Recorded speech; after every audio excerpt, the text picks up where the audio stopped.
Hello students, welcome to any time पढ़ाई मंत्रा। Students, हमने पिछले क्लास में भूगोल से जितने भी मोस्ट इम्पोर्टेंट क्वेश्चन बनते थे उन सारे क्वेश्चन को हमने डिस्कस किया था। आज हम लोग इकोनॉमिक्स से जितने भी क्वेश्चन मोस्ट इम्पोर्टेंट बनेंगे उन सारे क्वेश्चन को डिस्कस करेंगे। आपका 2 क्लास के बाद आज और एक क्लास और आएगी आपकी सब्जेक्टिव की, उसके बाद आपकी ऑब्जेक्टिव टाइप क्वेश्चन क्या होगी शुरू हो जाएगी। क्वेश्चन तो आज आइए हम लोग इकोनॉमिक्स से मोस्ट इंपॉर्टेंट क्वेश्चन डिस्कस करते हैं। तो आज आइए आपका पहला क्वेश्चन आपका है, कह रहा है उपभोक्ता के कर्तव्यों के बारे में लिखें। क्या कह रहा है? उपभोक्ता के कर्तव्यों के बारे में लिखें। देखिए इसका आंसर क्या होगा।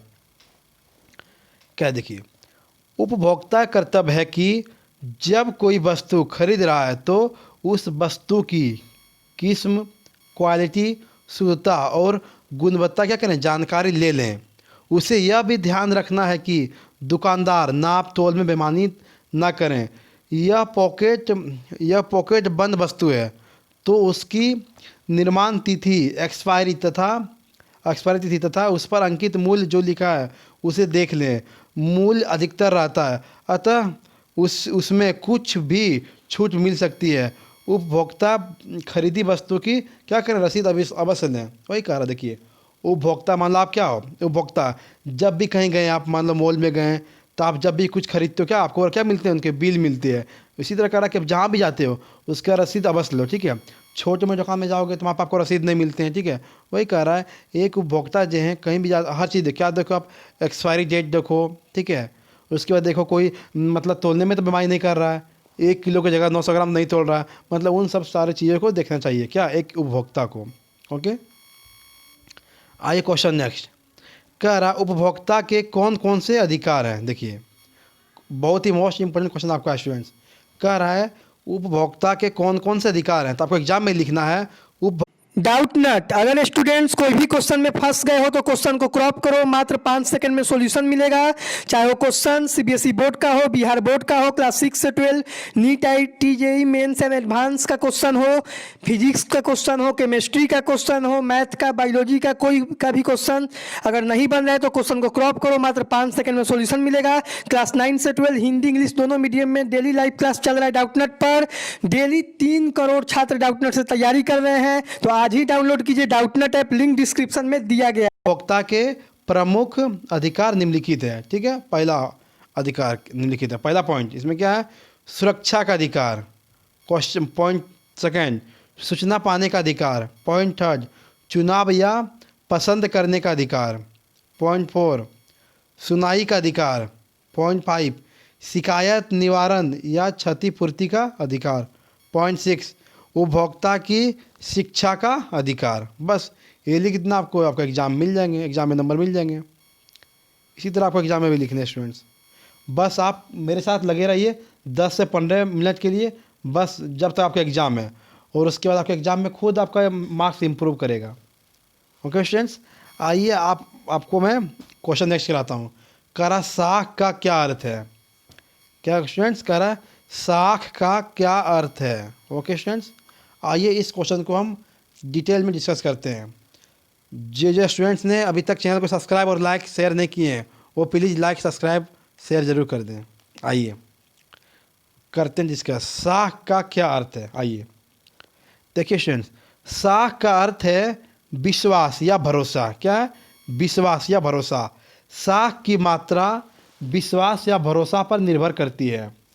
इसी विश्वास या साख के आधार पर व्यक्ति के ऋण लेने देने की मात्रा निर्भर करती है। ओके, साख के पक्ष क्या होते हैं, 2 होते हैं। साख के 2 पक्ष होते हैं, ऋणदाता तथा ऋणी। किसी दिए गए समय में ऋणी रुपया, सेवा या किसी वस्तु को अपनी साख के आधार पर प्राप्त करता है। निर्धारित समय के बाद उतना ही मुद्रा बाजार सहित लौटाने का क्या करता है, लौटाने का वादा करता है। इसे क्या बोलते हैं हम लोग, ये था साख, साख का अर्थ था। आइए students, very very most important question. कर मिश्रित अर्थव्यवस्था क्या, बताइए मिश्रित अर्थव्यवस्था क्या है। देखिए जो हमारा इंडिया है, भारत, हमारा भारत भी क्या है, एक मिश्रित अर्थव्यवस्था है। हमारे भारत में कैसी अर्थव्यवस्था है, मिश्रित अर्थव्यवस्था। ये समझते हैं इसको। देखिए, मिश्रित अर्थव्यवस्था समाजवादी तथा पूंजीवादी अर्थव्यवस्था का क्या है, मध्यमार्गी प्रवृत्ति है। इस अर्थव्यवस्था का उद्देश्य सूक्ष्म लाभ कमाना, उपभोक्ता का जन्म देना या बनाना, आर्थिक समृद्धि एवं समानता लाना आदि है। देखिए, भारत क्या है, मैं बता ही रहा था आपको, भारत मिश्रित अर्थव्यवस्था। अगर आप 2021 परीक्षा के लिए तैयारी कर रहे हैं तो सौरभ सर का गेस्ट आ गया है। हमारे गेस्ट से पढ़ के पूरे बिहार में विक्की कुमार ने विज्ञान में सेकेंड रैंक हासिल किया है। अगर आप अभी तक विक्की कुमार का इंटरव्यू नहीं देखे तो डिस्क्रिप्शन में लिंक है, वहाँ से देख सकते हैं। 10th का 450 फी रखा गया है, 12th का 500 फी रखा गया। पेमेंट आपको यही गूगल पे नंबर और फ़ोन पे नंबर जो दिखाई दे रहा है 7903979715 नंबर पर करना है। उसके बाद पेमेंट करके आपको स्क्रीनशॉट इसी व्हाट्सएप नंबर पर कर देना है। उसके बाद हमारी टीम आपको गेस्ट प्रोवाइड करा देगी। सौरभ सर के गेस्ट से पढ़ के विक्की कुमार ने पूरे बिहार में विज्ञान संकाय में सेकंड टॉप किया। व्यवस्था का क्या उदाहरण है। ओके स्टूडेंट्स, आइए क्वेश्चन नेक्स्ट है। कह रहा है प्रति व्यक्ति आय क्या है, पर कैपिटा इनकम क्या है, यही पूछा आपसे। प्रति व्यक्ति आय क्या है, देखिए समझिएगा स्टूडेंट्स। प्रति व्यक्ति आय का अर्थ राष्ट्र में मौजूद कुल व्यक्तियों की अलग अलग बराबर आय है, चाहे वह मानसिक और शारीरिक श्रम करता हो या नहीं करता हो। यही कारण है कि प्रति व्यक्ति आय को बेरोजगारी, बढ़ती हुई जनसंख्या आदि बुरे ढंग से प्रभावित करती है। ओके, और निचले स्तर की ओर ले जाती है। प्रति व्यक्ति आय की गणना के लिए राष्ट्रीय आय में देश की कुल जनसंख्या से भाग देना होता है। यह किसी देश के नागरिकों की क्या है, एक औसत आय है। ठीक है, ओके स्टूडेंट, समझ गए आप लोग प्रति व्यक्ति आय क्या। आइए क्वेश्चन नेक्स्ट कह रहा है एटीएम क्या है। क्वेश्चन क्या है, एटीएम क्या है, आइए समझते हैं। क्वेश्चन क्या आपका है, एटीएम क्या है, आइए समझते हैं। देखिए स्टूडेंट्स, प्लास्टिक मुद्रा के प्रचलन तथा कंप्यूटर के आविष्कार के एटीएम को क्या किया, जन्म दिया। एटीएम यानी ऑटोमेटिक टेलर मशीन के उपयोग के लिए एटीएम कार्ड दिया जाता है, जो एटीएम सह डेबिट कार्ड के रूप में भी जाना जाता है। ठीक है, इस प्रणाली के द्वारा 24 घंटे पैसा जमा तथा निकासी करने की सुविधा ग्राहकों को क्या करता है, ग्राहकों को प्राप्त है। एटीएम संचालन को एक गुप्त कोड दिया जाता है, जिसके प्रयोग करके एटीएम का संचालन संभव है। ठीक है, जब भी आप एटीएम का यूज करते होंगे, वो क्या आपका भी 24 घंटा आप मतलब पैसा निकाल दो को मतलब नहीं। ठीक है, तो भाई बोला उसमें एटीएम क्या रहता है, उसमें आपको 4 कोड क्या रहती है, एक कोड रहती है 4 अंक की। ठीक है, जिससे आप क्या करते हो, पैसे को आप ट्रांजेक्शन करते हो, निकालते हो। आई क्वेश्चन नेक्स्ट कह रहा है सहकारिता से आप क्या समझते हैं, बताइए। सहकारिता से आप क्या समझते हैं, बताइए स्टूडेंट। सहकारिता से आप क्या समझते हैं, देखिए 1 मिनट। हाँ, देखिए उत्तर ऐसा क्या होगा। देखिए, सहकारिता का अर्थ है मिलजुल कर कार्य करना। जब ऐसे कार्यों का उद्देश्य आर्थिक हो जाता है तो यह अर्थशास्त्र की सहकारिता है। अर्थ की एक संगठन, इसके अंतर्गत 2 या 2 से अधिक व्यक्ति मिलजुल कर स्वेच्छापूर्वक आर्थिक उद्देश्यों की पूर्ति हेतु कार्य करते हैं, उसे क्या कहते हैं, उसे सहकारिता कहा जाती है। ओके स्टूडेंट्स, क्वेश्चन नेक्स्ट कह रहा है बहुराष्ट्रीय कंपनी किसे कहते हैं, बताइए। बहुराष्ट्रीय कंपनी किसे कहते हैं, आप बताइए। देखिए, बहुराष्ट्रीय कंपनी की श्रेणी में वैसी कंपनी आती है जिनका फैलाव क्या है, 1 से अधिक देशों में है। वे अपनी विस्तार इकाइयों की नियंत्रण एवं स्वामित्व रखती है, चाहे इनकी इकाइयां किसी भी देश में क्या हो, क्यों ना हो। ये विश्व स्तर पर वस्तु और सेवा का प्रदान करती है तथा विभिन्न उत्पादों को क्या करती है, जोड़ती है। उसे हम लोग क्या कहते हैं, बहुराष्ट्रीय कंपनी कहते हैं।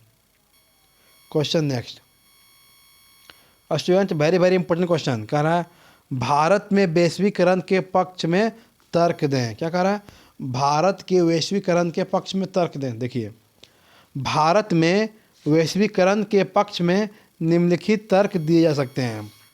क्या क्या तर्क है देखिए, इसमें पहला पॉइंट क्या स्टूडेंट्स, इसमें पहला पॉइंट आपका है प्रत्यक्ष विदेशी निवेशों का क्या करना, प्रोत्साहन। ओके। सेकंड पॉइंट, प्रतियोगी शक्ति में वृद्धि, नई प्रौद्योगिकी की प्राप्ति, अच्छा उपभोक्ता वस्तुओं की प्राप्ति, नए बाजार तक पहुंच, उत्पादन तथा उत्पादित वस्तुओं के स्तर को क्या करना, उन्नत करना। आइए क्वेश्चन नेक्स्ट